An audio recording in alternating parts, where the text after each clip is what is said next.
আসসালামু আলাইকুম। নেপালে যাওয়ার জন্য বাড়ি থেকে বের হয়ে চলে আসলাম এয়ারপোর্টে। ইমিগ্রেশন শেষ করে বিমানের জন্য আমরা সবাই অপেক্ষা করতেছি।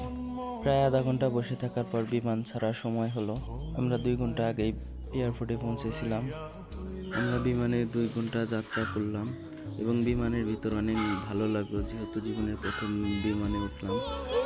ভয়ও পেয়েছিলাম। বিমানের ভিতর বিমানবালারা কিছু নাস্তা দিল। নাস্তা করতে করতে খেয়াল করলাম জানালা দিয়ে হিমালয়ের পর্বত দেখা যায়। হিমালয়ের পর্বত এতই উঁচু যে মেঘের উপরে চলে গিয়েছে।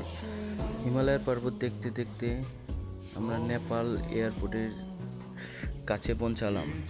পাইলট বলল নেপাল এয়ারপোর্টের খুব কাছাকাছি আমরা পৌঁছে গেছি, আর কিছুক্ষণের মধ্যে আমরা ল্যান্ড করব।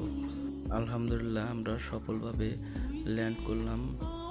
সবাই বিমান থেকে নেমে ইমিগ্রেশন শেষ করে হোটেলের উদ্দেশ্যে রওনা দিলাম।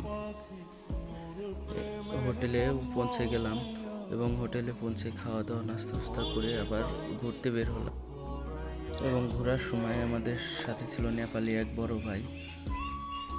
এবং এখানকার দৃশ্যগুলো সত্যি মনোমুগ্ধকর, এজন্য সবাই ঘুরতে আসে। পাহাড় আর পাহাড়, পাহাড়ে ঘুরতে ঘুরতে সবাই অনেক ক্লান্ত ছিল, যেহেতু জার্নিটা অনেকে বেশি হয়ে গেছে। এক পাহাড় থেকে আর এক পাহাড় ঘুরলাম, দেখলাম। নেপাল ছোট্ট দেশ হলেও দেখতে অনেক সুন্দর। পাহাড় পর্বত, নিয়ম কানুন, সবাই হলে অবশ্যই একদিন এসে ঘুরে যাবেন, দেখবেন অনেক ভালো লাগবে।